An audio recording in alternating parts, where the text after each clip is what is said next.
Assalamualaikum warahmatullahi wabarakatuh.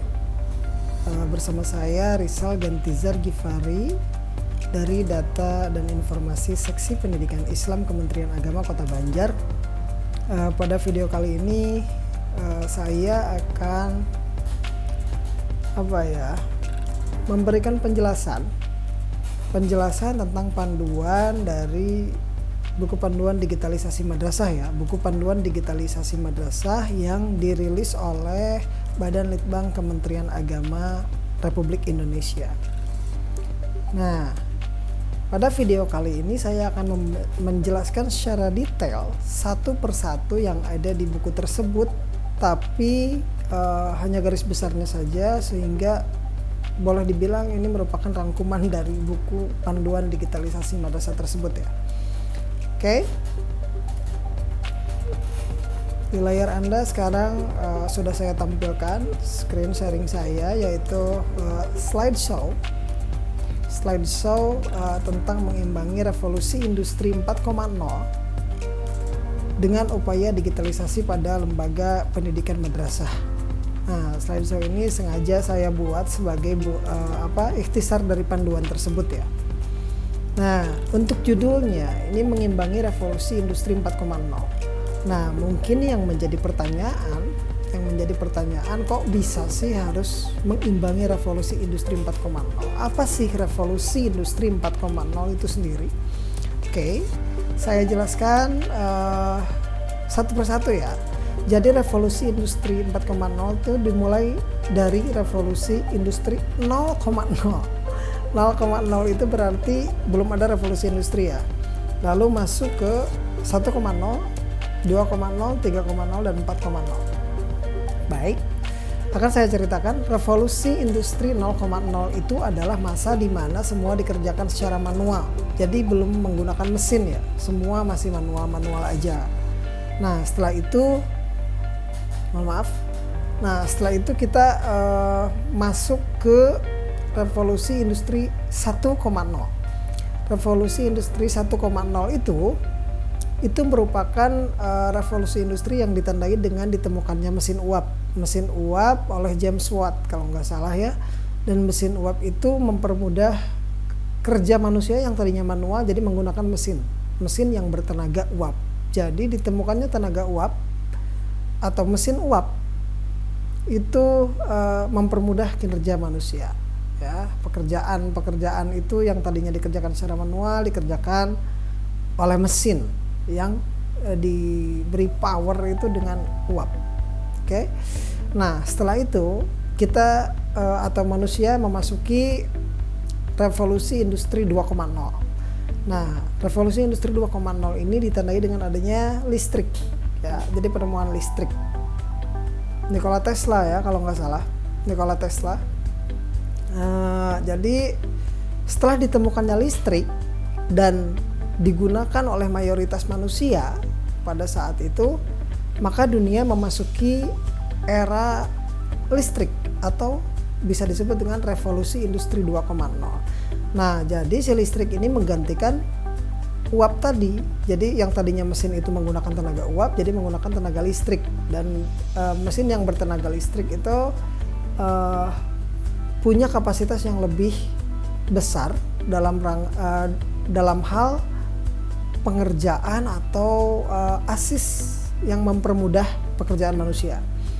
Oke, setelah itu masuk ke revolusi industri 3.0.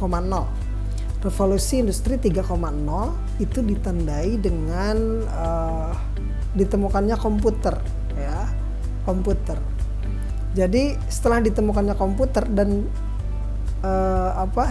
komputer tersebut ternyata dapat mempermudah pekerjaan manusia, sangat-sangat mempermudah pekerjaan manusia. Nah, di situ dunia memasuki revolusi industri 3.0.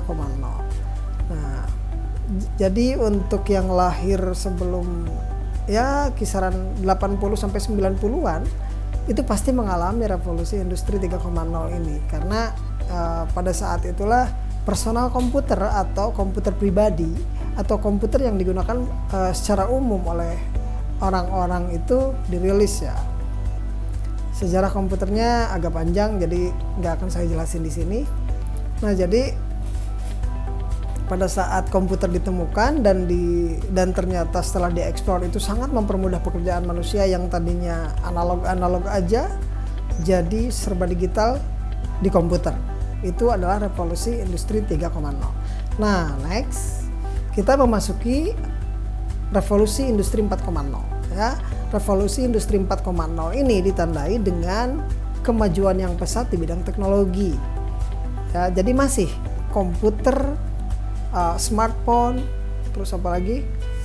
Ya pokoknya banyak mesin-mesin elektronik yang ternyata bisa saling berkonektivitas satu sama lainnya ya, saling bisa connect satu sama lainnya, sehingga boleh dibilang si revolusi industri 4.0 ini adalah masa jaya dari perkembangan teknologi. Dikarenakan banyak perangkat-perangkat yang saling terhubung dan itu memudahkan manusia untuk saling berkomunikasi satu sama lainnya gitu. Jadi dari Indonesia ke luar negeri itu bisa secepat kilat kita ngobrol sekarang, bahkan bisa video call segala kan. Nah, di revolusi industri 4.0 ini ternyata di bidang pendidikan sangat mempermudah juga. Contohnya kemarin pas COVID-19, pas COVID-19 itu kan cara belajar siswa itu jadi daring ya. Jadi daring sehingga sulit bagi orang-orang yang belum terbiasa dengan hal itu. Jadi bahasa kerennya itu gaptek ya. Jadi agak sulit kalau orang-orang yang kurang terbiasa dengan teknologi melakukan daring. Nah, oke. Jadi itulah kenapa saya memilih judul Mengimbangi Revolusi Industri 4.0 dengan Upaya Digitalisasi pada Lembaga Madrasah. Oke, next slide. Nah, jadi revolusi industri 4.0 itu bisa dibilang adalah kita memasuki era digitalisasi. Betul, di revolusi industri 3.0 dulu itu memang sudah masuk digitalisasi juga ya, karena komputer serba digital, tapi belum terlalu maju seperti sekarang. Jadi komputer pada saat itu masih belum terkoneksi dengan internet rata-rata, meskipun ada sih internet tapi belum terkoneksi, dan internet hanya digunakan oleh beberapa kalangan aja. Itu pun kalangan yang penting ya, seperti DARPA atau defensif Amerika itu. Nah, jadi di revolusi industri 4.0 atau yang biasa disebut dengan era digitalisasi, semua orang bisa menggunakan teknologi tersebut untuk mempermudah pekerjaan. Oke, nah era digitalisasi ini ditandai oleh 6 terobosan global ya di era digital ini. Yang pertama itu Internet of Things. Mohon maaf itu IoT-nya gede tapi saya lupa ngedit. Oke, next itu Artificial Intelligence atau AI, terus Augmented Reality atau AR, terus 3D printing, digital workspace, sama big data ya atau database ya. Nah, jadi ada 6 terobosan nih. Yang pertama Internet of Things. Oke, Internet of Things ini akan dijelaskan di slide berikutnya. Oke, ini Internet of Things itu sifatnya adalah teknologi yang saling berhubungan dan terkoneksi satu sama lain ya. Jadi dengan adanya Internet of Things, perangkat-perangkat digital atau perangkat-perangkat elektronik itu bisa saling berkomunikasi satu sama lain dengan mudah ya, karena mereka sudah menyesuaikan bagaimana cara mereka berkoneksi. Wireless, serba wireless. Dan cirinya dari perangkat-perangkat yang bisa dikatakan Internet of Things itu adalah memiliki sensor ya. Memiliki sensor, memiliki kecerdasan buatan, memiliki koneksi jaringan, juga microchip atau CPU ya. Nah, jadi kita harus bisa membedakan CPU itu seperti apa. CPU yang kita tahu itu kan komputer kotak gitu ya, CPU. Dan ternyata selama ini penyebutan CPU seperti itu salah. Jadi itu disebutnya PC aja. PC unit disebutnya ya. Jadi PCU atau PC unit ya. Kalau CPU itu adalah microchip yang ada di dalam komputer tersebut. Itu CPU atau Central Processing Unit. Gitu. Oke. Nah, fungsi sensor di IoT itu adalah untuk banyak hal ya, dari mulai kamera, terus untuk mengukur jarak juga. Nah, jadi perangkat-perangkat tersebut, bahkan robot pun itu termasuk dalam Internet of Things ya. Karena robot kalau misalnya di depannya ada dinding, dia nggak nabrak. Kenapa? Karena dia punya sensor bahwasanya di depan ada objek. Jadi robot itu nggak nabrak. Gitu. Terus kecerdasan buatan. Nah, setelah si robot tadi mau nabrak ternyata dia membelokkan diri. Nah, jadi si robot tersebut sudah memiliki artificial intelligence atau kecerdasan buatan yang di write code atau yang ditulis kodenya ke dalam microchip yang ada di robot tersebut. Jadi robot tersebut dapat memutuskan untuk belok ke kiri atau ke kanan nih, karena di depan ada objek gitu. Oke. Next, memiliki koneksi jaringan. Tentu ya, IoT Internet of Things itu harus memiliki koneksi jaringan ya, dikarenakan kalau tidak terkoneksi sebenarnya bisa aja sih ya offline, bisa aja kalau semuanya sudah dimasukin ke microchip yang ada di dalam robot tersebut gitu. Tapi untuk koneksi jaringan itu diperlukan dikarenakan agar robot tersebut bisa terkoneksi dengan perangkat-perangkat elektronik lain yang ada di sekitarnya. Contoh yang paling mudah itu zaman sekarang itu ada sistem untuk menghidupkan dan mematikan lampu itu dengan tepuk. Nah, sekali tepuk lampu mati. Itu ya. Nah, jadi sekali tepuk lampu mati itu dikarenakan si lampu tersebut itu terkoneksi dengan satu IoT yang tugasnya adalah mendengarkan tepukan. Di saat ada tepukan yang terdengar, maka si IoT itu masuk mengirim sinyal ke lampu dan lampu itu dimatikan listriknya. Gitu.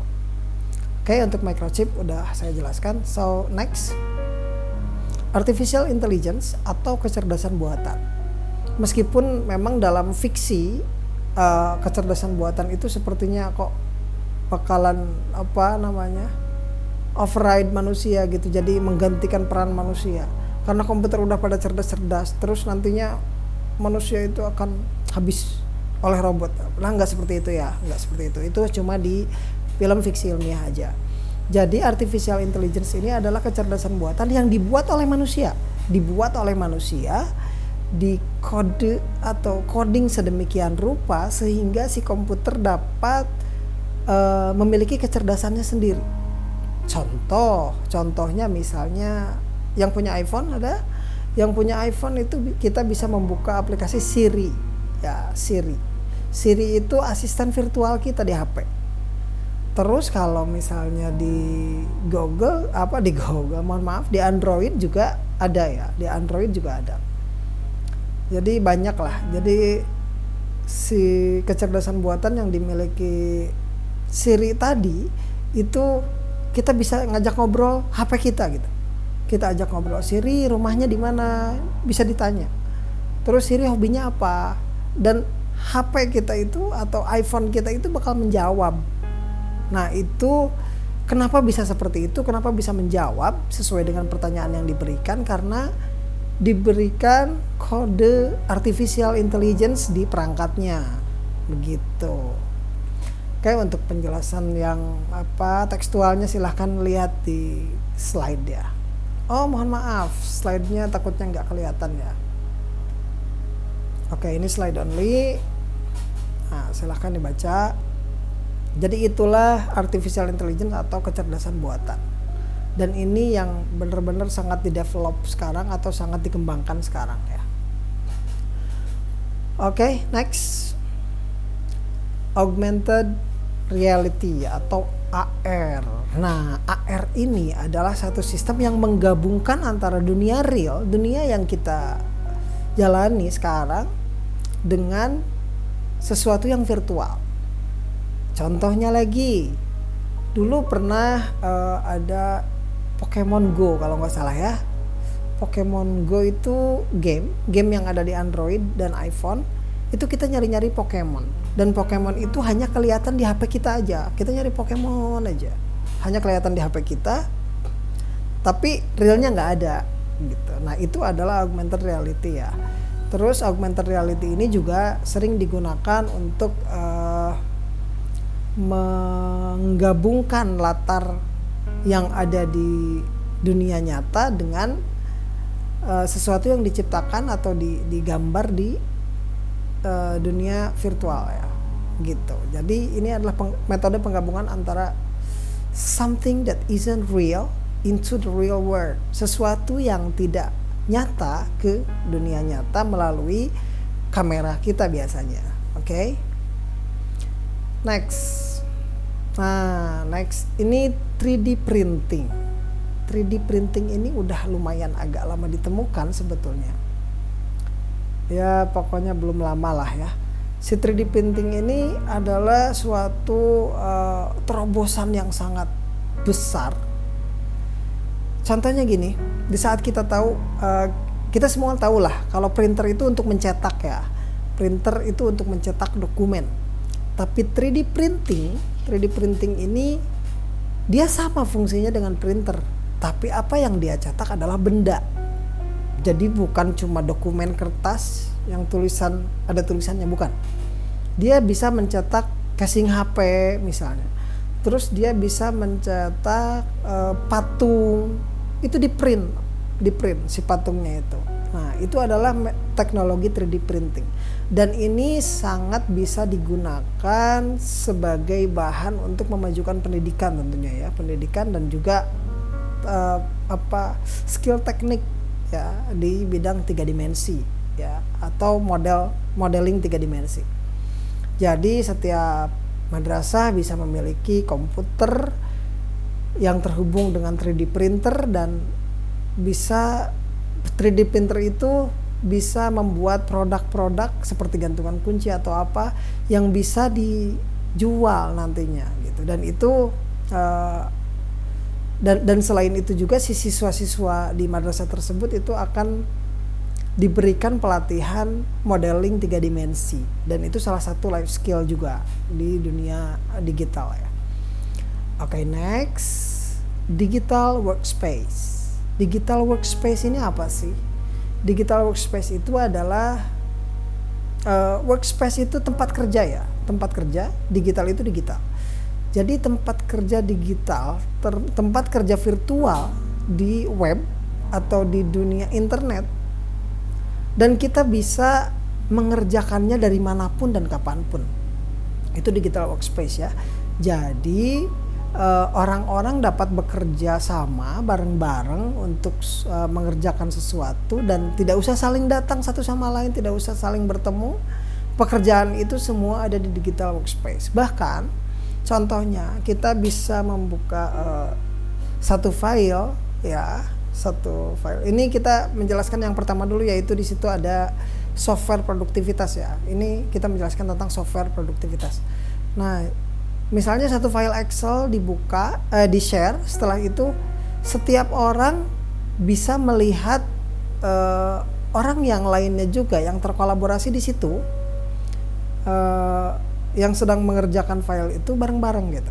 Jadi misalnya Anda di sana mengerjakan file Excel yang sama dengan yang dikerjakan saya, maka saya bisa melihat Anda sedang mengetik apa, dan saya juga berkontribusi apa terhadap pekerjaan tersebut gitu. Oke, next, wadah kolaborasi. Nah, ini digital workspace ini termasuk juga wadah kolaborasi ya. Contohnya misalnya grup WA ya, atau yang sebetulnya digital workspace itu intinya adalah dunia kerja atau ruang kerja digital. Kita bareng-bareng kerja di situ, kita bareng-bareng mengerjakan sesuatu, dan kita bisa saling sharing satu sama lain, dan bisa saling berbicara satu sama lain. Contohnya itu Microsoft Teams ya, sama Google Workspace ya. Oke, next, wadah komunikasi sama aja. Jadi untuk wadah komunikasi betul di digital workspace itu contoh yang paling umum itu grup WA guru misalnya. Itu adalah wadah komunikasi dan kolaborasi guru kan. Di grup WA tersebut guru di suatu madrasah punya grup WA, dan di grup WA tersebut kita bisa saling sharing file, kita bisa saling ngobrol, bercanda satu sama lain. Nah itu adalah fungsi digital workspace sebagai wadah komunikasi ya. Terus next ada rapid application development. Nah ini untuk RAD ini dikhususkan untuk pengembang. Jadi misalnya kita mengerjakan sesuatu yang berulang. Contohnya di madrasah kita membuat surat tugas yang biasanya diketik manual, itu seseorang yang ada di situ atau operatornya itu berpikir bagaimana sih cara menciptakan aplikasi surat tugas yang tidak usah diketik lagi. Jadi kita tinggal masukin nama, nih tugasnya apa, tempatnya di mana. Nah terus sekali input bisa keluar surat tugasnya, SPPD-nya, sama laporannya juga gitu. Nah itu adalah salah satu bentuk yang disebut dengan RAD atau Rapid Application Development. Intinya Rapid Application Development ini, ini adalah upaya otomatisasi dari pekerjaan yang berulang-ulang gitu. Dikerjakan dengan bantuan komputer agar lebih cepat. Next, Big Data. Nah ini Big Data ini seru. Kenapa? Karena Big Data itu adalah data, kumpulan data, database dengan volume yang sangat besar. Jadi memiliki struktur dengan variabel yang beragam. Nah si database ini ada di internet ya, gabungan. Contohnya gini, contohnya di Google tuh paling gampang. Jadi data Bapak Ibu itu ada di Google kan ya. Misalnya Bapak Ibu punya email dan emailnya itu terregistrasi di handphone. Kita masuk ke handphone dengan email Google kita sendiri. Setelah itu kita hidupkan timeline di map ya, timeline. Kita aktifkan timeline misalnya. Nah setiap kita pergi misalnya ke warung aja, itu Google bisa tahu. Kenapa bisa tahu? Karena kita mengizinkan Google untuk mengakses lokasi di handphone gitu. Jadi data kita pada hari ini itu misalnya kita ke warung, kita jalan-jalan kemana, terus kita pulang jam berapa, di Google ada ya, di Google ada. Lihat aja di map, di timeline map. Dan itu salah satu jenis atau contoh big data, karena big data ini berkembang terus menerus gitu, terus menerus. Jadi aktivitas manusia sehari-hari itu dimasukkan ke database yang besar atau yang disebut dengan big data. Nah, big data ini terkumpul secara otomatis juga, meskipun sebagian manual ya. Contohnya kita mengisi profil Facebook, ya itu manual. Tapi big data ini terkumpul dalam waktu yang singkat ya. Kenapa dalam waktu yang singkat? Karena ya ini era digitalisasi, era di mana setiap perangkat elektronik itu terhubung, begitu. Karena terhubung, maka namanya perangkat elektronik itu bisa berkomunikasi secara singkat banget. Seakan-akan dunia yang besar ini tidak bisa menghalangi konektivitas antara satu perangkat dengan perangkat lain. Oke, next. Yang tadi itu adalah latar belakang digitalisasi, era digitalisasi, dan sekarang landasan hukum digitalisasi pada lembaga pendidikan madrasah. Oke, ini beberapa landasan hukum digitalisasi pada pendidikan madrasah ya. Ini landasan hukumnya ada berapa ya? 1, 2, 3, 4, 5, 6, 7, 8 sampai 16. Oke, ada 16 ya dasar hukumnya. Sorry. Ada 16 dasar hukumnya. Ini saya ambil dari buku panduan digitalisasi. Oke, next. Nah, maksud dan tujuan panduan digitalisasi madrasah ini apa sih? Oke, ini langsung dari bukunya, nggak saya rubah sama sekali. Aduh, mohon maaf. Yang pertama, memberikan pemahaman kepada stakeholders dan penyelenggara pendidikan di madrasah tentang penyelenggaraan madrasah digital. Oke, yang kedua mengarahkan penyelenggara pendidikan madrasah dalam menyelenggarakan program madrasah digital secara sistematis ya. Jadi yang pertama itu memberikan pemahaman kepada stakeholders ya. Jadi buku panduan ini atau panduan digitalisasi yang sedang saya jelaskan ini itu tujuannya adalah memberikan pemahaman kepada para penyelenggara pendidikan di madrasah. Jadi pemahaman ini berkaitan dengan penyelenggaraan madrasah digital, karena penyelenggaraan madrasah digital ini adalah salah satu dari program kerja Kementerian Agama sekarang ya. Terus yang kedua mengarahkan penyelenggara pendidikan madrasah dalam menyelenggarakan program madrasah digital secara sistematis ya. Jadi diarahkan, ini sedang saya lakuin ya, ini pengarahan. Oke, next. Poin ketiga itu memberikan landasan kepada para pembuat kebijakan di Kementerian Agama untuk membuat kebijakan pendukung madrasah digital. Nah, jadi para pembuat kebijakan, pejabat pembuat kebijakan di Kementerian Agama itu silahkan untuk mendukung program madrasah digital ini. Silahkan. Jadi tujuannya ya jelas lah agar memajukan pendidikan madrasah ya, sehingga dapat lebih bersaing di era digitalisasi ini. Terus yang keempat, memberikan landasan kepada masyarakat dalam mendukung program madrasah digital. Jadi selain internal yang ada di Kementerian Agama, eksternal yang ada di madrasahnya itu sendiri, ternyata Kementerian Agama dan lembaga madrasah atau penyelenggara madrasah itu harus memberikan landasan ya, memberikan landasan kepada masyarakat gitu. Nah, landasannya apa ya? Ini buku panduan digitalisasi madrasah ini gitu. Nah, jadi tujuan akhirnya itu agar masyarakat mendukung juga digitalisasi yang ada di madrasah. Mohon maaf, ya masyarakat mendukung juga tujuan digitalisasi yang ada di madrasah. Alright, next. Nah, sasarannya siapa sih sasaran panduan ini untuk digitalisasi madrasah? Untuk sasarannya itu yang pertama adalah penyelenggara pendidikan madrasah, dari mulai Raudatul Atfal atau RA, terus MI-nya ketinggalan, RA, MI, MTS dan MA. Mohon maaf di sini MI-nya ketinggalan ya. Ada MI, Raudatul Atfal itu RA, terus MI, MTS dan MA.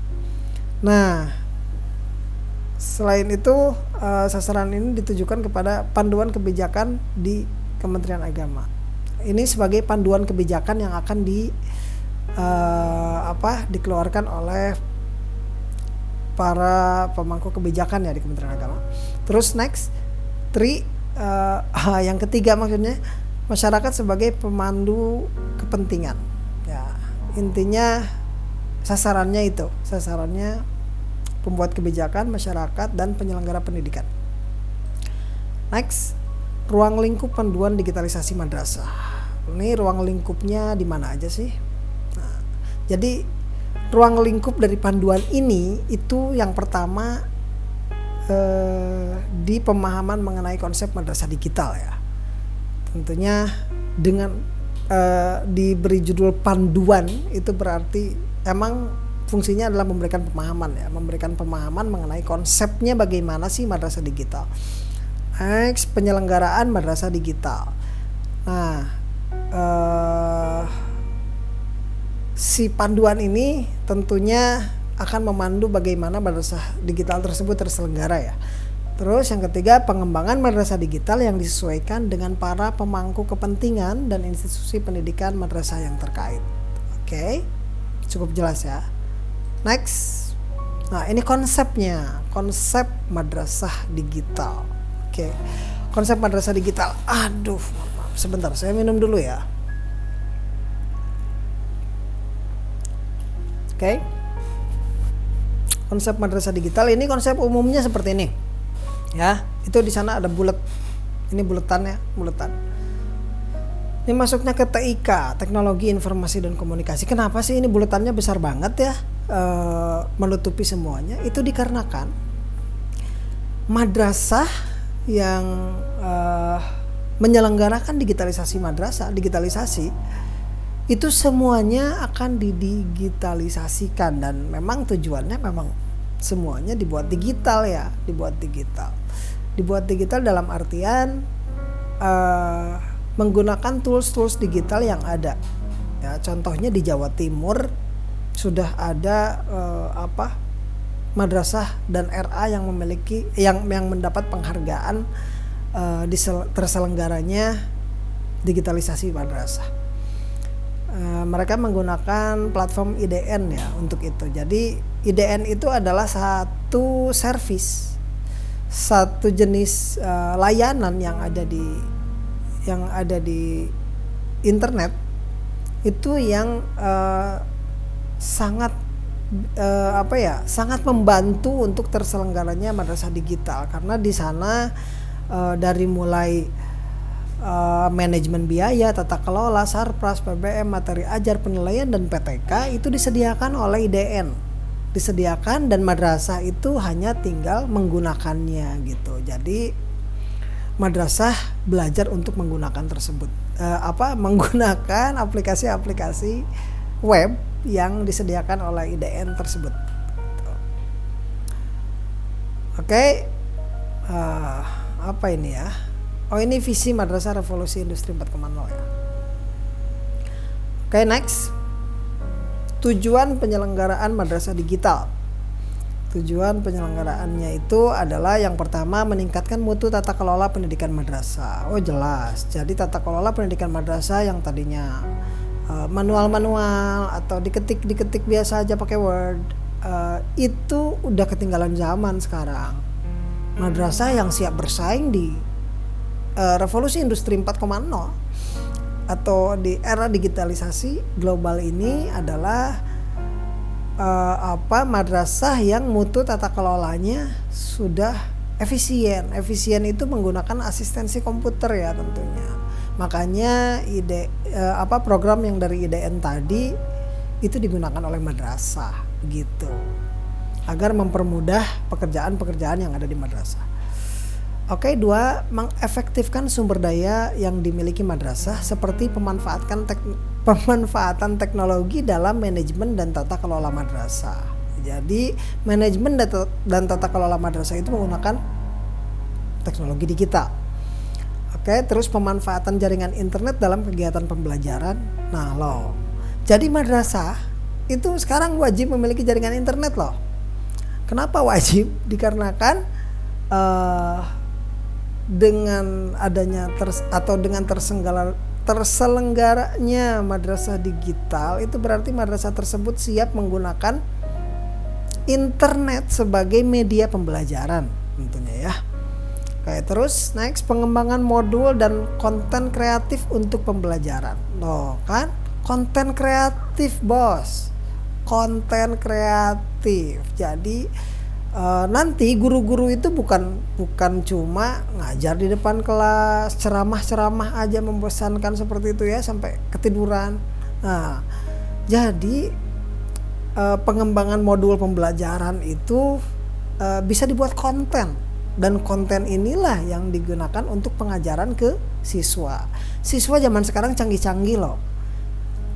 Anak umur 5 tahun itu bisa main HP. Padahal nggak boleh, harusnya kan minimal megang HP itu 12 tahun ya. Tapi ya namanya sekarang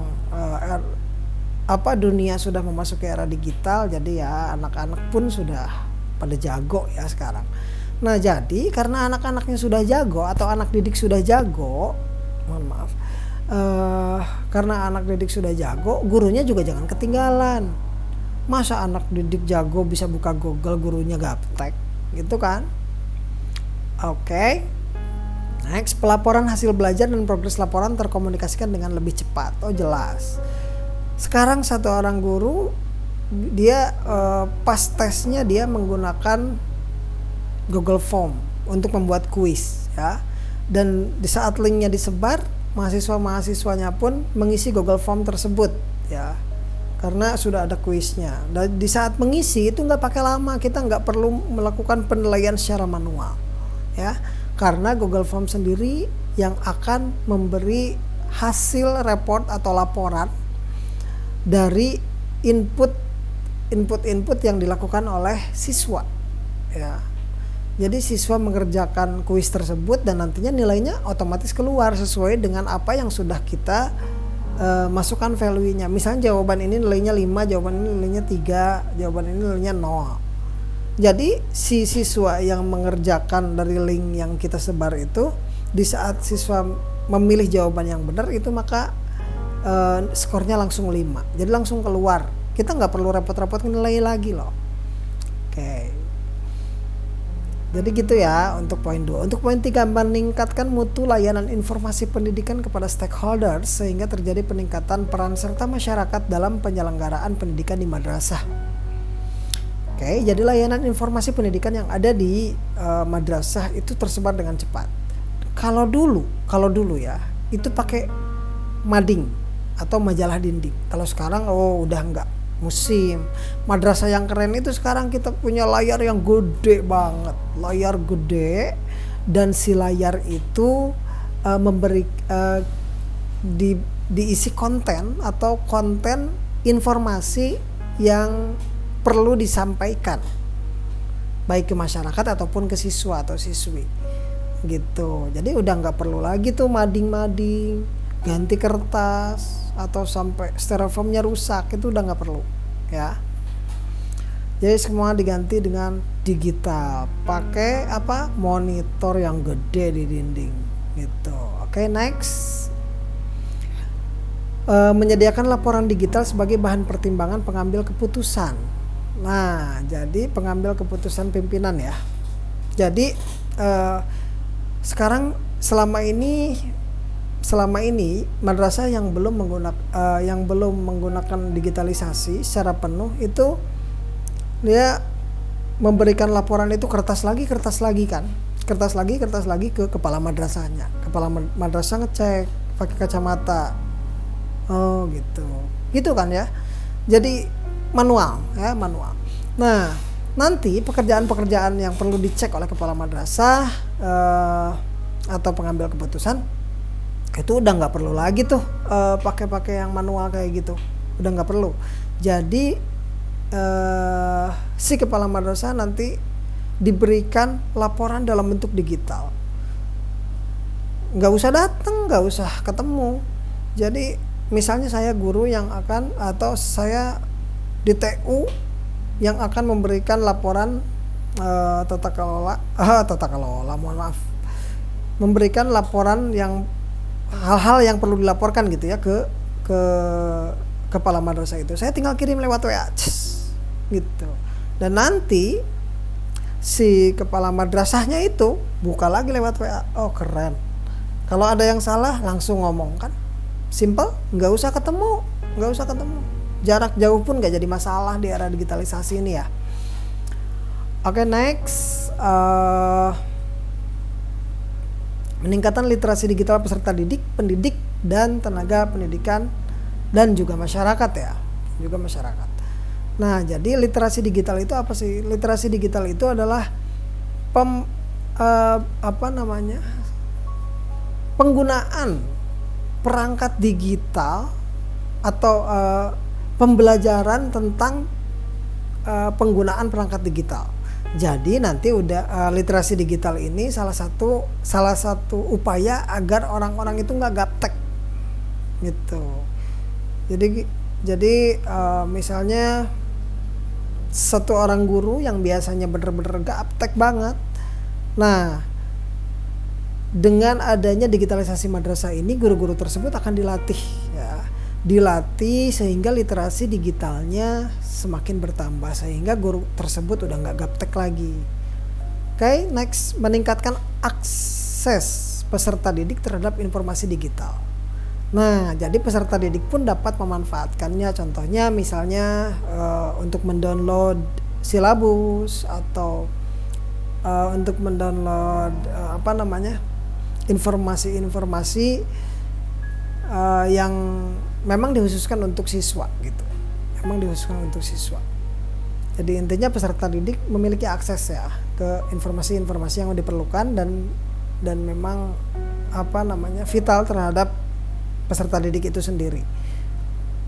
Oke, next, meningkatkan kolaborasi guru dan peserta didik di dalam dan luar madrasah.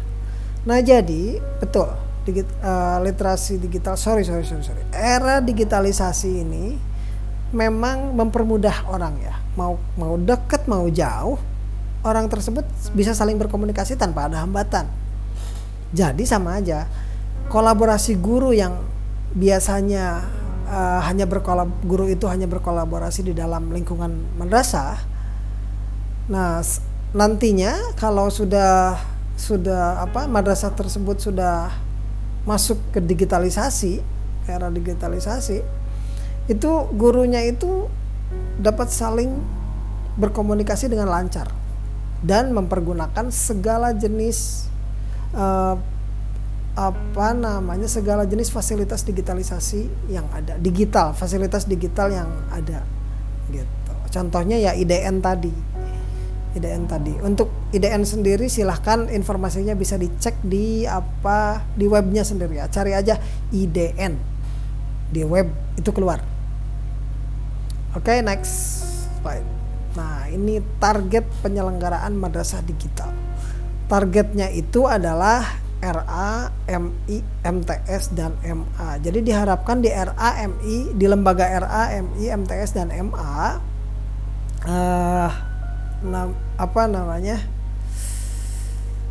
si digitalisasi ini bisa terlaksana gitu ya. Jadi digitalisasi ini bisa terlaksana di seluruh lembaga RA, MI, MTS, dan MA. Kalau untuk awal-awal lah cukup dengan pengenalan dulu aja ke digitalisasi ini. Nantinya setelah pengenalan ke jenjang yang lebih serius lagi gitu. Jadi yang penting pengenalan dulu. RA, MI, MTS, MA tahu bahwasanya digitalisasi madrasah itu vital dan perlu dilaksanakan. Makanya itu menjadi salah satu program kerja Kementerian Agama Republik Indonesia. Oke, next, komponen penyelenggara madrasah digital. Madrasah digital dikelola sesuai dengan standar nasional pendidikan ya, jadi nggak berseberangan nih dengan standar nasional pendidikan yang terdiri dari 8 komponen, yaitu kompetensi lulusan, isi proses pengelolaan sarana dan prasarana pendidik dan tenaga kependidikan, pembiayaan serta penilaian. Oke, jadi seluruh komponen itu semuanya terintegrasi di dalam sistem pendidikan kan. Nah, di madrasah digital ini komponen-komponen yang tadi itu yang sesuai dengan standar nasional pendidikan itu diselenggarakan itu dengan cara menerapkan perangkat dan aplikasi digital ya. Oke, intinya kita memanfaatkan perangkat dan aplikasi digital untuk mempermudah tentunya ya. Dari kebanyakan saya ini sorry. Jadi intinya komponen tersebut diselenggarakan dengan cara menerapkan perangkat dan aplikasi digital. Itu sepertinya udah cukup ya menjelaskan ya. Agak sulit saya ngejelasin ini. Oke, next. Kompetensi lulusan hasil penyelenggaraan madrasah digital. Nah, hasil penyelenggaraan madrasah digital ini tentunya jadi dari penyelenggaraan madrasah digital ini tentunya hasilnya harus memuaskan ya. Hasil dari outcome-nya seperti apa sih? Output-nya seperti apa? Output siswanya gitu. Jadi yang ditingkatkan di madrasah digital ini, terutama dengan pembelajaran digital, itu yang pertama kreativitas siswa. Jadi siswa dapat kreatif menggunakan perangkat-perangkat digital itu untuk menunjang kebutuhan belajarnya. Oke, terus yang kedua berpikir kritis dan evaluatif. Kenapa sih digitalisasi dapat membuat seseorang berpikir kritis ya dan evaluatif? Contohnya gini, saya atau Anda misalnya menggunakan medsos. Di medsos itu banyak komen-komen dari orang-orang dan komen-komen itu dapat kita analisis. Kalau ada orang yang komen kurang berkenan misalnya, pada akhirnya kan ternyata dibully nih. Nah, itu adalah proses pembelajaran dalam literasi digital. Jadi karena kita nggak mau dibully, akhirnya kita menyesuaikan bagaimana caranya agar dapat bergabung di dunia sosial media, tapi menjadi orang yang tidak dibully gitu. Nah itu adalah proses pembelajarannya. Sama. Jadi evaluatif ya itu ya, evaluatif. Jadi sama untuk siswa juga seperti itu. Kenapa harus berpikir kritis? Karena di era digital, di platform digital ini saingannya makin banyak. Orang-orang pemikirannya juga lebih lebih transparan dari setiap orang, teman-temannya juga gitu. Nah, jadi itu menuntut si siswa tersebut untuk berpikir kritis dan evaluatif terhadap apa yang akan disampaikan dan apa yang dapat dia kontribusikan ke pembelajarannya. Terus next, pemahaman budaya digital. Ini masih ya, barusan saya membicarakan tentang budaya digital juga gitu. Jadi budaya digital itu bagaimana sih orang saling berinteraksi di sosmed, bagaimana sih orang-orang menunjukkan pekerjaannya di sosmed, bagaimana sih orang-orang dapat mempertontonkan hobinya di sosmed. Contohnya di YouTube ya, di YouTube itu kan banyak vlogger yang merekam hobinya terus di-share ke setiap orang yang ada. Oke, terus next, itu yang tadi adalah budaya digital ya. Terus next kita ke kolaborasi. Tentunya jelas platform digital adalah platform kolaborasi yang tidak mengenal tempat, ruang, dan waktu ya. Jadi dimanapun orang tersebut, mau di sana malam di sini siang, tetap kita bisa saling berkomunikasi satu sama lain. Dan siswa pun seperti itu. Siswa pun akan dapat secara otonom dia berkolaborasi dengan siswa lainnya. Misalnya siswa tersebut bikin grup kelas sendiri tanpa ada guru masuk di situ. Mereka di sana berdiskusi, begitu ya. Terus next, kemampuan memperoleh dan memilih informasi. Nah ini sangat diperlukan. Jadi sangat diperlukan adalah gini. Anda tahu yang namanya hoax ya, hoax dan fakta, real, fakta dan hoax atau berita bohong. Nah jadi siswa-siswa ini, siswa di madrasah digital itu diberikan pemahaman untuk dapat memfilter setiap informasi ya, dan dipilih apakah informasi ini benar atau enggak. Terus di cross check dulu sama siswa tersebut. Nah gitu, jadi siswa tersebut dapat meng-share sesuatu yang benar dan memang fakta. Kalau yang bukan fakta alias berita bohong itu tidak di-share ya. Dan karena siswa tersebut tahu gitu bagaimana caranya untuk tahu bahwa suatu berita itu berita bohong, yaitu dengan cara cross check ke situs yang lainnya juga. Bagaimana sih sebetulnya baca literasi yang ada gitu, literatur yang ada, bukan literasi ya. Oke, next, komunikasi efektif. Jelas, sangat jelas dan sangat tepat ya.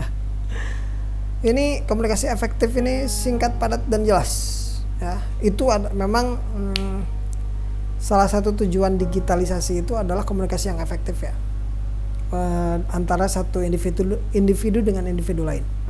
Terus next, keselamatan digital. Nah ini yang penting.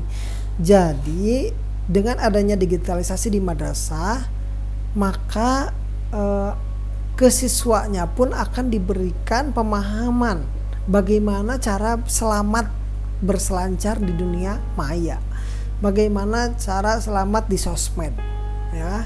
Banyak kan kasus-kasus gara-gara sosmed ketemu orang yang nggak dikenal, naudzubillah ya, terus diculik atau gimana. Nah, jadi dengan adanya digitalisasi di madrasah itu akan diberikan pemahaman bagaimana sih caranya agar selamat di dunia sosmed ini, di dunia digital ini. Contohnya nih ya, banyak, jangankan siswa, orang tua pun banyak yang ketipu, misalnya ketipu karena dia diminta kode OTP ya. Ada yang tahu-tahu ada yang nelpon, barusan saya kirim kode gitu. Setelah itu, oh iya ada nih, dikasih, padahal kan itu adalah kode OTP. Kode OTP yang diberikan hanya kepada Anda dan hanya digunakan oleh Anda sendiri. Kalau tahu-tahu datang kode OTP loh, siapa yang minta? gitu. Siapa yang merequest? Itu nggak boleh kode-kode OTP diberikan ke orang lain meskipun orang itu kenal, ya, meskipun orang itu kenal. Kecuali kalau benar-benar kenal deket dan itu memang ada di samping Anda untuk keperluan apa, baru boleh, gitu ya. Jadi keselamatan digital itu penting banget zaman sekarang, penting banget pentingnya, karena di dunia digital atau di dunia internet ini sangat kejam ya, sangat kejam. Membuli itu walah sangat ekstensif pokoknya ya. Oke, next, keterampilan mengoperasikan perangkat digital. Ya jelas lah, namanya juga madrasah digital, masa iya nggak bisa mengoperasikan komputer sama smartphone? Ya harus bisa. Nah jadi ini adalah kompetensi lulusannya. Jadi lulusan-lulusan yang dari madrasah digital itu ya seperti ini.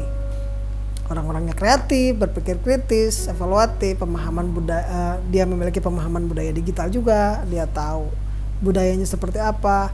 Terus mereka dapat berkolaborasi dengan platform digital, terus kemampuan memperoleh informasinya juga bagus, komunikasinya juga efektif, dan dia juga bisa menjaga diri dengan keselamatan digital.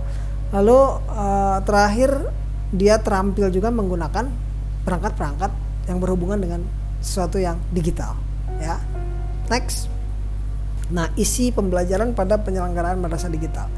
Isi pembelajaran pada penyelenggaraan madrasah digital itu melingkupi satu, materi literasi digital ya. Literasi digital itu berupa sikap, pengetahuan, dan keterampilan yang terpadu ke dalam mata pelajaran. Oke. Yang kedua, materi ajar pada madrasah digital mengikuti standar isi yang dijabarkan ke dalam kompetensi inti. Ya, jadi materi ajar pada madrasah digital mengikuti standar isi ya. Standar isi yaitu sikap, pengetahuan, dan keterampilan. Ya, yang tadilah di slide yang sebelumnya ya. Oke, next, itu kompetensi dasar. Kompetensi dasar dan mata pelajaran namun menyisipkan sikap, pengetahuan, dan literasi digital ke dalamnya secara terintegrasi. Jadi tetap pelajarannya itu juga, tapi kita memberikan muatan-muatan digitalisasi di dalam pelajaran itu gitu. Nah, jadi konten-konten pembelajaran ini disisipkan sehingga pelajaran-pelajaran yang ada dapat disampaikan dengan efektif dan mudah dan lebih keren lah ya, lebih keren. Karena digitalisasi ini kebanyakan referensinya dari internet, dan internet itu memiliki segala hal yang ingin kita tahu gitu. Oke, next. Nah, tingkatan materi ajar ini menurut UNESCO ya pada penyelenggaraan madrasah digital. Yang pertama tingkatannya pengenalan teknologi informasi dan komunikasi ya. Pengenalan dulu ya. Jadi nggak usah takut nih setiap madrasah untuk mencoba menyelenggarakan pendidikan madrasah berbasis digital ini, karena tentunya ada tahapan-tahapan untuk memasuki penyelenggaraan madrasah digital. Yang pertama pengenalan teknologi informasi dan komunikasi ya. Jadi di digitalisasi madrasah ini tentunya madrasah-madrasah tersebut akan dikenalkan dengan teknologi informasi dan komunikasi ya. Banyak hal lah di situ ya. Terus yang kedua pembiasaan penggunaan peralatan TIK. Nah, setelah dikenalkan nih dibiasakan untuk menggunakan perangkat-perangkat digital, terus dibiasakan juga untuk melibatkan perangkat digital dalam pembelajaran, dan itu bisa dengan efektif mempermudah. Oke, terus yang ketiga memahami bagaimana dan kapan TIK digunakan. Ya, jadi meskipun madrasah itu madrasah digital, itu bukan berarti digital terus. Ya, namanya juga kita harus bisa mencerna kapan sih TIK ini digunakan gitu untuk menunjang penyelesaian tugas-tugas gitu. Terus belajar dan strategi efektivitas penggunanya gitu ya. Jadi kapan sih ini digunakannya gitu? Apakah perlu digunakan sekarang atau enggak? Apakah harus tetap manual atau enggak? Kapan digunakannya dan kapan tidak digunakan itu. Oke? Terus yang keempat menggali pengetahuan dan keterampilan spesifik. Nah, ini udah masuk ke development. Oke? Jadi yang pertama dikenalkan, yang kedua dibiasakan, yang ketiga menjadi paham, yang keempat mendevelop atau mengembangkan. Ya, mengembangkan itu berarti mengembangkan digitalisasi ini, gitu ya. Itu langkah-langkahnya mengembangkan digitalisasi di madrasah ini. Karena nanti di tahap pengembangan ini, wah udah pada jago-jago ya digitalisasinya. Jadi digitalisasinya itu sudah diterapkan banget sehingga pengen dikembangkan nih. Masih ada yang kurang di digitalisasi ini, harus dikembangkan seperti ini gitu. Itu, dan tidak menutup kemungkinan madrasah juga dapat muncul atau dapat mengembangkan suatu perangkat atau aplikasi atau software yang dapat menunjang digitalisasi madrasah ke arah yang lebih maju dan lebih baik ya. Oke, next, pengelolaan sistem informasi madrasah digital. Nah, ini dikelolanya oleh siapa? Nah, jadi tata kelola madrasah digital itu bukan oleh siapa, tapi melingkupi apa? Tata kelola madrasah digital itu meliputi apa? Yang pertama, sistem informasi personalia dan kepeserta didikan. Jadi sistem informasi personel yang ada di madrasah, guru-guru dan tenaga kependidikan, terus peserta didik juga, itu semuanya terintegrasi dalam satu database. Ya, dalam database yang saling ngeling satu sama lain gitu ya. Sehingga database tersebut memudahkan kita sebagai pengelola madrasah untuk mencari informasi terkait individu-individu yang ada di madrasah tersebut.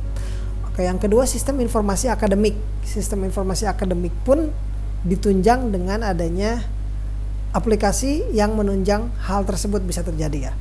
Terus sistem pembelajaran e-learning. Dengan adanya digitalisasi madrasah, itu sistem pembelajaran e-learning itu menjadi sering digunakan dan memang kayaknya sepanjang waktu digunakan ya kalau sistem pembelajaran e-learning gitu. Terus sistem informasi perpustakaan e-library. Nah, ini adalah aplikasi yang dibuat untuk perpustakaan. Jadi nanti buku ini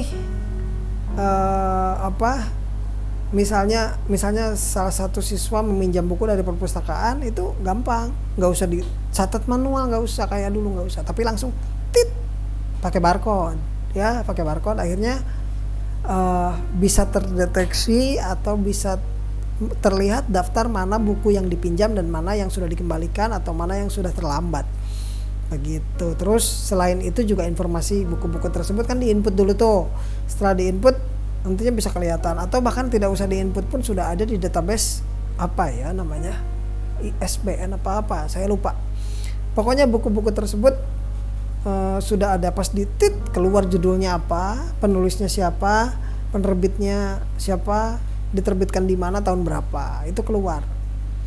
Oke, jadi secara garis besar tata kelola madrasah digital itu meliputi hal-hal itu gitu ya. Terus next, sarana dan prasarana prerequisite untuk madrasah digital. Prerequisite itu apa sih? Sok keren pakai bahasa Inggris ya. Prerequisite itu artinya syarat yang dibutuhkan untuk penyelenggaraan madrasah digital. Syaratnya yang pertama, madrasah tersebut harus memiliki akses internet. Terus yang kedua, perpustakaan biar nantinya bisa dibuat e-library. Terus yang ketiga, kelas digital. Jadi madrasah tersebut dapat menyelenggarakan kelas digital ya. Terus laboratorium komputer. Mohon maaf, untuk yang poin ketiga itu maksudnya muatan lokal digital juga termasuk ya.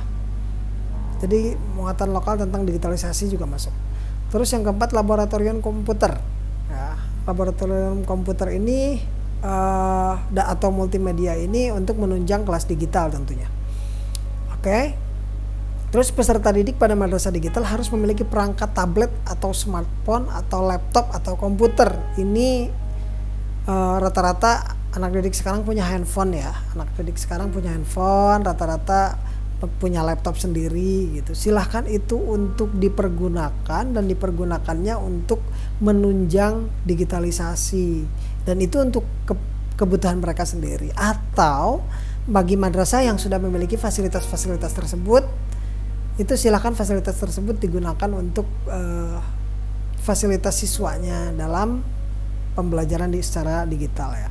Terus perangkat pendukung video conference dan web conference ya. Video conference sama web conference itu nggak jauh beda, itu juga ya. Intinya konferensi digital ya. Jadi konferensi yang dilakukan tanpa kita harus mendatangi suatu tempat dan bareng-bareng ada di tempat itu untuk rapat misalnya. Oke, nah apa sih alat-alatnya untuk mendukung konferensi video secara digital? Itu yang pertama webcam. Ya, webcam harus ada karena ya gimana muka kita bisa kelihatan kalau nggak ada kameranya kan? Dan kamera yang digunakan oleh komputer untuk berkolaborasi dalam konferensi digital itu salah satunya, bukan salah satunya, disebutnya webcam. Terus speaker PC untuk mendengarkan suara dari konferensi tersebut. Terus mikrofon untuk berbicara tentunya untuk memasukkan suara ke situ. Display maksudnya screen ya, screen atau layar untuk memperlihatkan siapa saja yang lagi ngomong, terus siapa saja peserta yang saat ini sedang konferensi dengan kita gitu. Dan koneksi internet tentunya. Tanpa koneksi internet ya gimana bisa connect gitu kan. Oke, next. Madrasah digital memiliki pendidik dan tenaga kependidikan yang menguasai kompetensi TIK. Ya. Jadi madrasah digital tersebut harus memiliki pendidik dan tenaga kependidikan yang menguasai kompetensi TIK. Nah, ini adanya setelah pengenalan. Ya, tadi kan langkah pertama itu mengenalkan dulu. Ya, jadi setelah pengenalan tenaga pendidik pendidik dan tenaga kependidikan itu otomatis memiliki skill dasar. Ya, skill dasar untuk menggunakan perangkat-perangkat digital. Oke, terus penjelasan lebih lanjut, pendidik menguasai kompetensi digital yang terdiri dari pemahaman mengenai teknologi digital dan fungsinya. Jadi pendidik udah tahu. Guru-guru itu tahu bahwasanya sudah tahu bahwasanya ini adalah perangkat digital, fungsinya untuk apa. Contohnya ini smartphone bisa untuk WA, bisa untuk Facebook, bisa untuk nonton video, bisa untuk nonton film. Nah, gitu, dan bisa mengoperasikannya sendiri gitu. Oke, terus next, madrasah digital menggunakan TIK dalam menyusun instrumen penilaian dan evaluasi. Nah, jadi madrasah digital itu menggunakan sistem teknologi informasi dan komunikasi dalam menyusun instrumen penilaian dan evaluasi ya. Terus melaksanakan evaluasinya juga secara digital, mengolah data hasil evaluasi dan menyajikan data hasil penilaiannya itu kepada stakeholder gitu ya. Penilaian dan evaluasinya kepada stakeholder. Next, pembiayaan madrasah digital menggunakan biaya yang sesuai dengan standar pembiayaan. Ya, sesuai SBM ya. Standar biaya masukan ya. Sumber pembiayaan madrasah meliputi sumber dana dari pemerintah dan sumber dana dari masyarakat. Jadi kita gotong royong untuk menciptakan madrasah digital. Itu masyarakat, sekolah itu sendiri, dan dana dari pemerintah juga dalam misalnya dari bantuan-bantuan yang digelontorkan ke madrasah. Next, tingkatan implementasi ini dibahas lagi ya. Yang pertama emerging, itu pengenalan. Kita dikenalkan dulu madrasah tersebut yang akan berubah menjadi madrasah digital. Itu dikenalkan dulu bagaimana sih madrasah digital itu. Gitu. Dikenalkan ya, salah satunya upayanya ini, saya sedang memperkenalkan kepada madrasah, kepada Anda yang dari madrasah untuk mengetahui apa sih yang disebut dengan madrasah digital itu sendiri. Oke, terus yang kedua applying atau menerapkan. Jadi kalau sudah kenal itu tertarik kan ya? Tertarik, oh ternyata madrasah digital itu seperti ini. Karena tertarik maka ingin diterapkan di madrasahnya.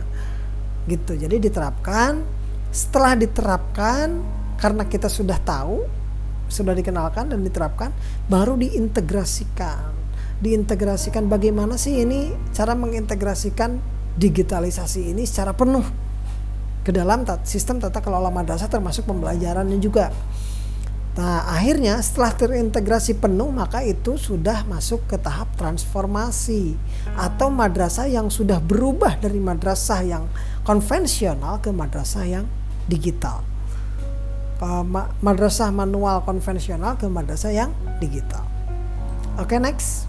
Nah, ini sistem pembelajaran madrasah digital ya. Sistem pembelajarannya itu berarti e-learning ya, e-learning. Kenapa sih harus pakai i? Nggak tahu saya juga. Pokoknya ada i-nya, itu yang digital ada i-nya. Oke, jadi e-learning itu adalah suatu sistem atau konsep pendidikan yang memanfaatkan teknologi informasi dalam proses belajar mengajar. Jadi kalau learning biasa itu di kelas, bawa ballpoint, nulis di kertas, ngedengerin ceramah, sampai ngantuk. Begitu. Tapi bukan berarti pembelajaran tradisional itu jelek ya. Enggak, pembelajaran tradisional sudah terbukti dari dulu dapat mencetak outcome output dan outcome peserta didik yang mumpuni. Tapi akan lebih mumpuni lagi nih kalau kita menerapkan e-learning, karena e-learning ini sangat-sangat efektif jika diterapkan, membuat semuanya menjadi lebih indah gitu ya. Oke, bukan maksudnya menyerahkan lah, mencerahkan. Nah, e-learning juga diartikan sebagai suatu pembelajaran jarak jauh yang menggunakan teknologi komputer, jaringan komputer dan internet. Contohnya kemarin nih pas lagi Covid, pas daring itu loh, pas daring itu menggunakan Zoom, terus menggunakan Google Meet. Nah, itu disebut e-learning juga. Padahal kalau menurut saya itu semi e-learning ya. Tapi ini di sini nih ada 4 ya. Bukan ada 4, maksudnya ada grafik. Yang pertama ini yang secara ini yang pertama yang di kiri atas itu tradisional. Ceramah, presentasi, diskusi kelompok dan praktek. Terus sebelah kanan atas video konferensi, audio konferensi dan text based konferensi atau chatting ya, chatting. Nah, jadi yang ini digital, yang sebelah kanan digital, yang sebelah kiri manual. Sorry, bukan manual, konvensional ya, konvensional dan digital. Nah, terus ini disinkronisasikan antara yang tatap muka ya, tatap muka langsung yang terdiri dari ceramah, presentasi, diskusi kelompok, praktek dan lain-lain, itu disinkronisasikan dengan yang virtual juga gitu. Jadi sinkron dengan pembelajaran virtual, yaitu ceramahnya jadi di video konferensi dan audio konferensi, presentasinya juga di video conference, kita bisa sharing screen, terus diskusi kelompoknya juga itu bisa menggunakan chattingan di grup misalnya contohnya. Kalau untuk praktek ya susah tetap. Itulah kenapa kita harus mensinkronisasikan pembelajaran konvensional dengan pembelajaran virtual. Oke, nah ini di blend. Untuk apa? Biar pembelajaran yang di atas tersebut yang tadi yang langsung dan maya itu bisa diselenggarakan secara mandiri dan kolaboratif ya. Mandiri itu di kanan bawah yang salah satunya mempelajari learning object. Jadi objek pembelajaran itu dipelajari oleh siswa secara mandiri, dibaca sehingga siswa itu mengerti ya. Terus apa sih contohnya ya, itu teks, audio, video, animasi, simulasi yang dilakukan oleh siswa tersebut gitu. Jadi misalnya sumber teksnya dari internet, terus sumber audio visualnya, terus animasi yang ada di YouTube misalnya. Jadi pembelajaran mandiri lah intinya, simulasi yang ada di YouTube. Akhirnya si siswa tersebut bisa mencari tahu tentang suatu informasi di dunia internet secara digital ya, dan itu dapat meningkatkan pengetahuan siswa tersebut ya, dan skill siswa tersebut. Nah, selain itu juga ada kolaboratif nih. Jadi setiap siswa bisa dapat berkolaborasi ya, dengan siswa yang lainnya itu dengan teknologi digital, dan juga bisa langsung juga. Contohnya forum diskusi langsung kan di sekolah bisa, tapi selain itu juga siswa tersebut memiliki forum diskusi secara virtual di WA group misalnya ya, WAG. Nah, terus email, chatroom itu kan chat, tapi ada roomnya. Jadi banyak orang di situ, siswa yang lainnya. Jadi semua siswa ada di situ dan bisa saling ngobrol satu sama lain. Ya, di text based conference tadi. Nah, terus project worknya juga, pekerjaannya juga ada yang bisa dilakukan secara virtual. gitu. Karena ya dokumen juga sekarang kan udah digital ya, ada PDF sekarang. Jadi udah nggak musim tuh yang namanya dokumen bleb ya, banyak berapa rim udah nggak musim ya. Tapi bukan berarti harus ditinggalkan, karena dokumen fisik juga harus ada tentunya. Tapi sekarang lebih ke digital ya. Jadi digital dan virtual itu tersinkronisasi di sini. Nah, ini untuk kolaboratif dan mandiri itu kan tidak dapat disinkronisasi karena beda ya, jelas. Mandiri dan kolaboratif itu suatu hal yang berlawanan, tapi itu bisa di-blend sehingga sinkron ya. Di-blend, disinkron dalam digitalisasi madrasah. Inilah kenapa digitalisasi madrasah sangat memudahkan suatu madrasah untuk menyelenggarakan pembelajarannya. Ya, next.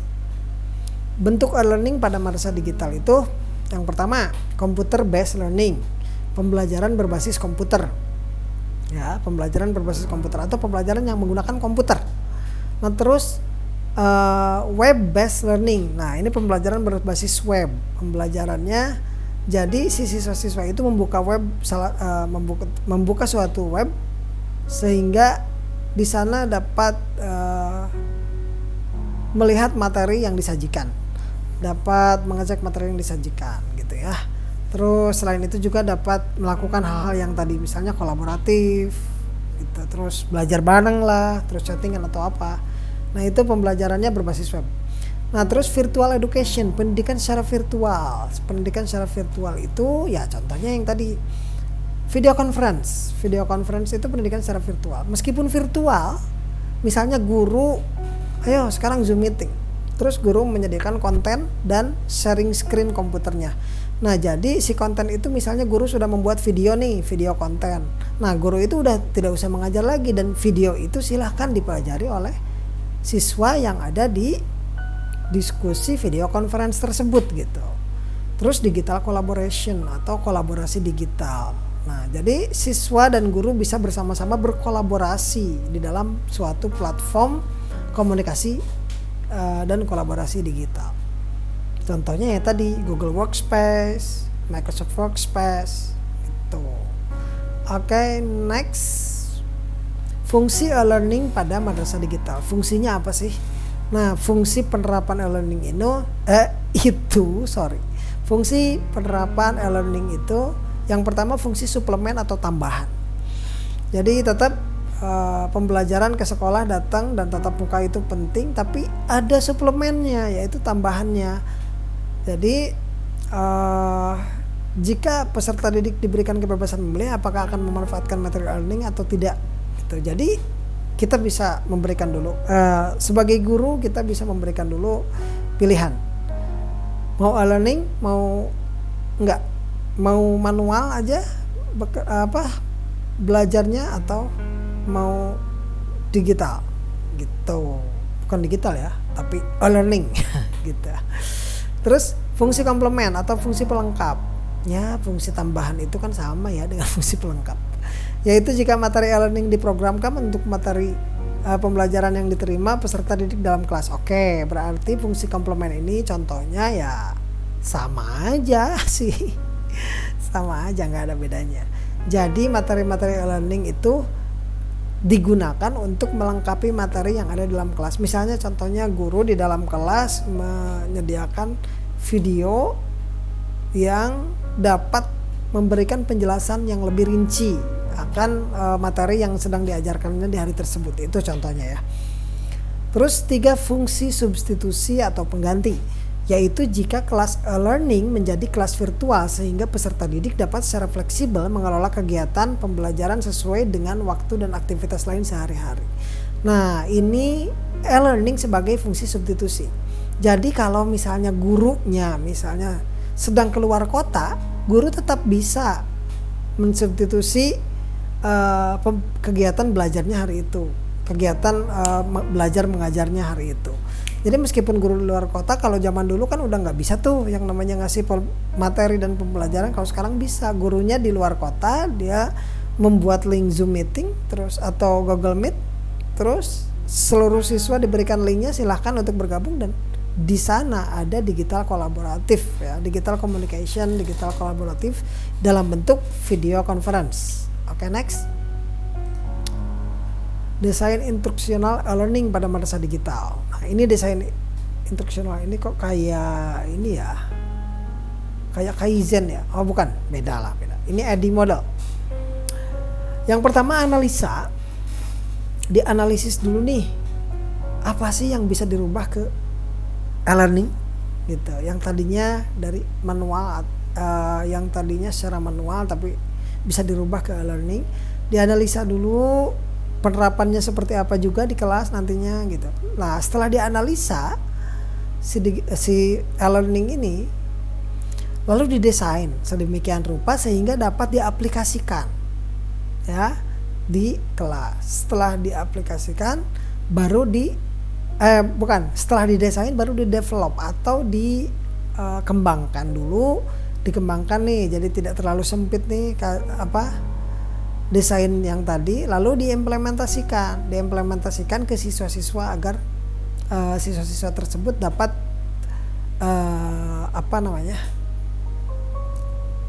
dapat menerapkan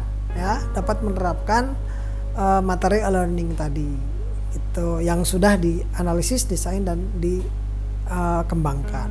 Nah, setelah diimplementasikan hasilnya bagaimana?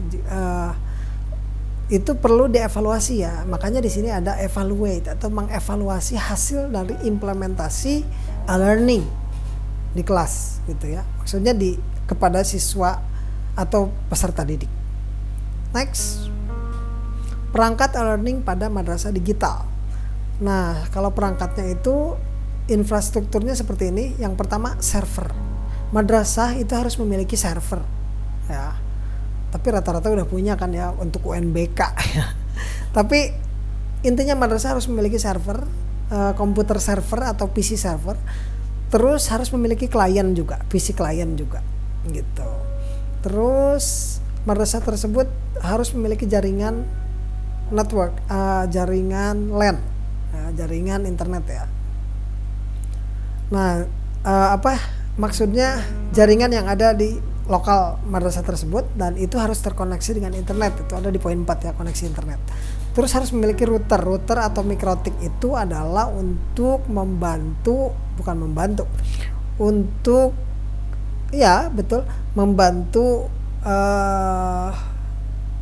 jaringan itu dapat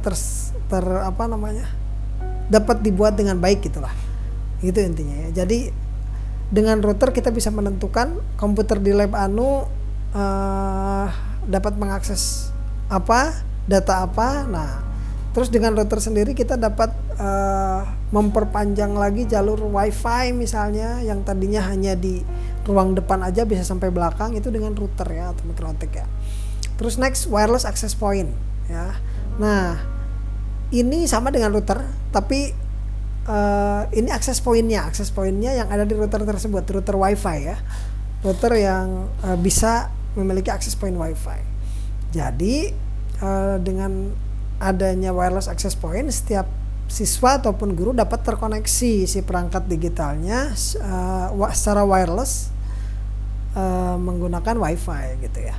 Terus harus ada LCD proyektor juga ya, infrastrukturnya harus ada LCD proyektor yang dapat digunakan untuk menampilkan video atau presentasi di sekolah. Terus ada perangkat web conference yang tadi sudah saya jelaskan ya. Terus perangkat lunak LMS. Nah, ini LMS ini adalah Learning Management System ya. Nah, ini ada bahan ajar, konten yang ada di Learning Management System antara lain PPT, PDF, video, e-book, link media, kuis, ujian online, games, virtual reality, augmented reality, sosial media, Instagram, Facebook, YouTube. Nah, jadi ini yang softwarenya aja ya. Kalau infrastrukturnya tetap yang ini. Nah, perangkat lunak LMS ini dalam bentuk software yang ada di perangkat digital itu sendiri ya, untuk tentunya untuk menunjang pembelajaran secara digital. Oke, next. pengelolaan madrasah digital. Ya, pengelolaan madrasah digital meliputi unsur-unsur perencanaan program. Jadi madrasah digital perlu merencanakan program bagaimana digitalisasi itu akan dilaksanakan. Terus pelaksanaan rencana kerja, ya, dilaksanakan tuh, misalnya rencana kerjanya akan seperti apa, terus dilaksanakan. Terus pengawasan dan evaluasi. Nah, untuk digitalisasi madrasah tentunya sama dengan hal yang lain juga, yaitu perlu pengawasan dan evaluasi dari yang sudah ahli, gitu.